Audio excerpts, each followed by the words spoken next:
বন্ধুরা, হাইওয়েতে সবসময় এই ধরনের প্রাইভেট কার বা কোনো বড় গাড়ি থেকে আপনারা একটা নির্দিষ্ট দূরত্ব মেনটেন করবেন অবশ্যই। দেখুন এই এই গাড়িটার গতি হচ্ছে প্রায় 90-এর উপরে, আমার হচ্ছে 90 আছে, আর আমি তারপরেও তাকে আমি ধরতে পারতেছি না, তারপর 90-এর উপরে আছে।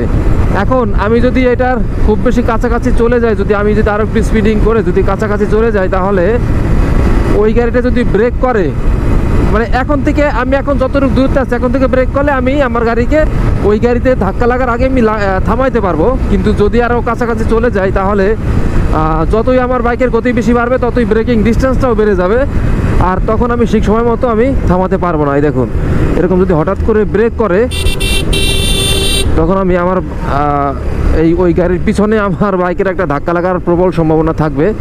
তো এই জন্য হাইওয়েতে এরকম উচ্চ গতিতে কখনোই ওই সব গাড়ির খুব বেশি কাছাকাছি যাবেন না।